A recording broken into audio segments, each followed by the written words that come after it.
স্পিডবোটটা যতই সামনের দিকে এগিয়ে যাচ্ছে ততই যেন টিমটিমে আলোটা ক্ষীণ হয়ে আসছে তাদের। সুভাষিসের ধমক শুনে ভয়ে হাউমাউ করে কেঁদে উঠল নগেন। বাবু, আমার বউটা ভীষণ অসুস্থ, একদম বিছানায় পড়া। প্রতিদিন তার জন্য ওষুধ কিনতে আমার অনেক টাকা লাগে। আমার সংসারে রোজগার করার মতো আমি ছাড়া আর কেউ নেই, তাই বাধ্য হই আমি এখানে এসেছি। নগেনের কথাগুলো শুনে ভীষণ আর কোনো কথা না বলে সামনের দিকে আলো ফেলে চুপ করে বসে রইল দ্বীপ। ইতিমধ্যে বাতাসের গতিবেগ কমে এসেছে, হালকা উষ্ণতা ছড়িয়ে পড়েছে চারদিকে। রাত আনুমানিক 11:30। নদীর ঘাটের কাছাকাছি আসতেই আরও একবার ধাক্কা খেল দ্বীপ, কারণ টর্চের আলোয় সে স্পষ্ট। আমরা বোধহয় খুব বড় বিপদে পড়তে যাচ্ছি। আরে চুপ কর তো, এসব বাড়তি কথা না বলে বোটটাকে ওই নৌকার কাছে নিয়ে যাও। ব্যাপারটা কি হচ্ছে সেটা তো দেখতে হবে। স্পিডবোটটি ধীরে ধীরে সে ফাঁকা নৌকার কাছে এসে পৌঁছলো। বোটটি নৌকার পাশে দাঁড়াতেই দ্বীপ টর্চের লাইট উঁচু করে নৌকাটার দিকে আলো ফেলতেই এক অজানা ভয়ে শিহরিত হয়ে উঠল তার শরীর। বাকিদের হাত লাগলো থরথর করে, কারণ নৌকার ভেতরে রক্তাক্ত অবস্থায় পড়ে আছে অর্ধেক শরীরের একটি লাশ। শুধুমাত্র কোমর থেকে উপরের অংশই আছে তার শরীরে। হায় ভগবান, এটা কি দেখলাম! কি অবস্থা হয়েছে লোকটার! এই জন্যেই আমি বারবার বলেছিলাম রাতের বেলা কেউ নদীতে এসো না। মনে হচ্ছে কোনো জঙ্গলি হায়নার খপ্পরে পড়েছিল সে। স্যার বলছি, আমার মনে হয় এখানে থাকাটা নিরাপদ হবে না। চলুন স্যার, আমরা অফিসে ফিরে যাই। হ্যাঁ হ্যাঁ স্যার, চলুন। এই লাশটা দেখার পর থেকে আমার শরীরের ভেতর কেমন যেন করছে। চলুন না স্যার, চলুন আমরা ফিরে যাই। সুভাষিস বাবু, এবার কি করবেন? ফিরে যাবেন নাকি সামনের দিকে এগোবেন? ফিরে যাব মানে? চোখের সামনে এমন একটা লাশ পেয়েও আমি ফিরে যাব কি করে? আপনি ভুলে যাবেন না মোহনবাবু, আমি একজন পুলিশ। এর একটা সুরাহা না করা পর্যন্ত আমি কিছুতেই ফিরে যাব না। তাহলে এখন কি করবেন? আপাতত এই জঙ্গলের দিকে এগিয়ে যাব, সেখানে দেখব কোনো হিংস্র হায়না আছে কিনা। কৌশিক, তুমি বোটটা ওই জঙ্গলের কাছে নিয়ে যাও। কিন্তু স্যার, আমি যা বলছি তাই করো, জলদি। লাশের শরীর থেকে এখনো রক্ত পড়ছে, তার মানে খুব বেশি সময় হয়নি তাকে মারার। ওই হায়নাটা নিশ্চয়ই জঙ্গলের কাছেই আছে। মুহূর্তের মধ্যেই নদীর চারপাশের কুয়াশা যেন আরো বেশি ঘনীভূত হয়ে উঠল। সেই সাথে জলের ঢেউগুলো আরো জোরে জোরে ধাক্কা দিতে লাগলো বোটের তলায়। স্পিডবোটটি ধীরে ধীরে জঙ্গলের ধারে এসে থামলো। টর্চ লাইটটি উঁচু করে এদিকে সেদিকে টর্চের আলো ফেলতে লাগলো দ্বীপ। গাছপালার লতাপাতার মধ্যে কোনো অদৃশ্য ছায়া ছুটে বেড়াচ্ছে কিনা, কিংবা কোনো হায়না বসে আছে কিনা ওত পেতে, সেটা টর্চের আলোয় খুঁজতে লাগলো সুভাষিস ও মোহন। বাতাস হঠাৎ করেই উষ্ণ আর ভয়ঙ্কর হয়ে উঠল সেখানে।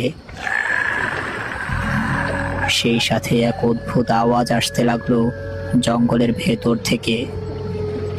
মোহন ও সুভাষিস জঙ্গলের দিকে মনোযোগ দিয়ে তাকিয়ে রইল। প্রায় মিনিট 20 ধরে এভাবে বারবার মনোযোগ দিয়ে জঙ্গলের ভেতরে চোখ রেখেও কিছুই খুঁজে পেল না তারা। না, এখানে তো কিছুই পেলাম না। তবে ওই লোকটার এমন অবস্থা কে করলো? আমি আবারও বলছি স্যার, এটা কিন্তু স্বাভাবিক বিষয় মনে হচ্ছে না আমার। চলুন আমরা ফিরে যাই। কথা কম বলে বোটটা আবারও নৌকার কাছে নিয়ে যাও।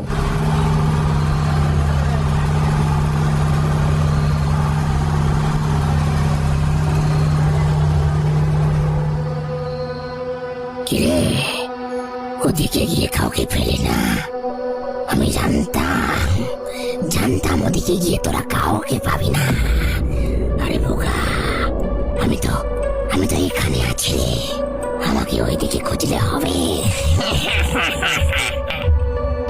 আকস্মিক কথাটা কানে বাজতেই চমকে উঠল বুটে থাকা সকলেই। সঙ্গে সঙ্গে টর্চের লাইট উঁচু করে নৌকায় আলো ফেলল কৌশিক। চোখের সামনে অর্ধেক শরীরের সেই লাশটিকে জীবিত অবস্থায় দাঁড়িয়ে থাকতে দেখে যেন বুকের ভেতরটা মোচড় দিয়ে উঠল তাদের। কি একটু আগে এই অর্ধ শরীরের মানুষটি রক্তাক্ত অবস্থায় নৌকার ভেতরে পড়েছিল? তাহলে সে এভাবে দাঁড়িয়ে কথা বলছে কি করে? আমি আগেই বলেছি চলুন পালিয়ে যাই। শুনলেন না আমার কথা? এখন কি হবে বলুন তো? পালাবি? তোরা আমার হাত থেকে পালাবি সেটা সম্ভব হবে না রে। তোরা আমার কাজে বাধা দিয়েছিস, আজ তোদেরও আমি এই ছেলেটার মতো চিবিয়ে চিবিয়ে খাবো। মানে জেলেটাকে খেয়েছো মানে? তাহলে তুমি কে? আমি আমি একটা বিশাল আত্মা রে। তোদের মতো রক্ত মাংসের মানুষদের ধরে রক্ত চুষে আর মাংস চিবিয়ে খাওয়াই আমার কাজ। স্যার স্যার শুনলেন তো কি বললো ওই অদ্ভুত লোকটা? এখন কি হবে? তোমরা সবাই শান্ত থাকো, কেউ ভয় পাবে না। এটা যাই হোক, আমাদের মাথা ঠান্ডা রাখতে হবে, আর ঠান্ডা মাথায় এর মোকাবিলা করতে হবে। বাকিদের সান্ত্বনা দিলেও নিজের ভয় যেন কণ্ঠের মাঝে কাঁপুনি দিয়ে উঠল সুভাষিসের। কারণ তার চোখের সামনেই দাঁড়িয়ে আছে এক অর্ধেক শরীরের জীবন্ত লাশ। এর থেকে ভয়ঙ্কর কোনো দৃশ্য যেন সে এর আগে কখনোই দেখেনি। শান্ত? আর কিভাবে শান্ত থাকবো স্যার? আমি আর এক মুহূর্ত এখানে দাঁড়িয়ে থাকতে পারবো না। চলুন স্যার, এক্ষুনি চলুন এখান থেকে। তোর চলে যাওয়ার ভীষণ তাড়া, তাই না? তোকে সবার আগে ধরতে হবে দেখছি।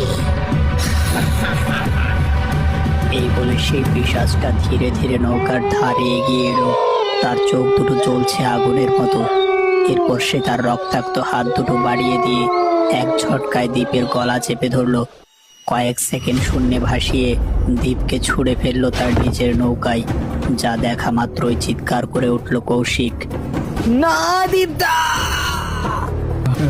ঈশ্বর, এ কি করলে তুমি? সুভাষিস বাবু, স্যার এই শয়তানটাকে কিছুতেই ছাড়বেন না। গুলি করুন ওকে। কৌশিকের বুক ফাটা চিৎকারে যেন মুহূর্তের জন্য কেঁপে উঠল পুরো নদী ও আশেপাশের জঙ্গল। কিন্তু সেই চিৎকারের মাঝেই ধীরে ধীরে ঘুরে দাঁড়ালো সেই পিশাচটা। তার লাল জ্বলন্ত চোখ এবার গিয়ে থামলো কৌশিকের উপর। নদীর পানি অস্বাভাবিকভাবে দুলতে লাগলো, যেন পানির নিচ থেকে কেউ বুটটাকে ঠেলে দিচ্ছে। পর মুহূর্তেই এক লাফে স্পিডবোটের উপর উঠে এলো সেই পিশাচ। কিন্তু পিছিয়ে যাওয়ার মতো আর সময় পেল না কৌশিক। এক ঝটকায় তার গলা চেপে ধরলো সেই পিশাচটি। মুহূর্তের মধ্যেই তার গলা কামড়ে দিয়ে রক্ত চষে খেতে লাগলো সেই পিশাচ। এবার কোথায় পালাবি তুই? কেউ পালাতে পারবি না। একটা একটা ধরে সবগুলো রক্ত খাবো আমি। সুভাষিস বাবু, আর বুঝি শেষ রক্ষা হলো না? এবার বুঝি আমাদের মরতে হবে। আর দেরি করবেন না, এই মুহূর্তে নদীতে লাফিয়ে পড়ুন মোহন বাবু। কথাটা বলেই আর এক মুহূর্ত দেরি না করে স্পিডবোট থেকে অন্ধকার জলে ঝাঁপ দিল সুভাষিস। সুভাষিসকে ঝাঁপিয়ে পড়তে দেখে কৌশিককে ছেড়ে দিয়ে সামনের দিকে এক পা বাড়ালো পিশাচটি। প্রাণ বাঁচাতে নদীর জলে ঝাঁপিয়ে পড়ল মোহন। বেঁচে গেলি তোরা, আজ আমার হাত থেকে বেঁচে গেলি। মুহূর্তের মধ্যেই সবকিছু যেন উলট পালট হয়ে গেল। এদিকে কৌশিকের নিথর দেহটা স্পিডবোটের মধ্যে পড়ে আছে, অন্যদিকে নদীর কালো জলের ভেতরে হাবুডুবু খেতে খেতে প্রাণ বাঁচানোর চেষ্টা চালিয়ে যাচ্ছে সুভাষিস আর মোহন। চারপাশ অন্ধকার, কোথাও কোনো আলো নেই, শুধুমাত্র জলের ছলাৎ ছলাৎ শব্দ আর বুক ফাটা নিঃশ্বাসের শব্দ ছাড়া কিছুই শোনা যাচ্ছে না আশেপাশে।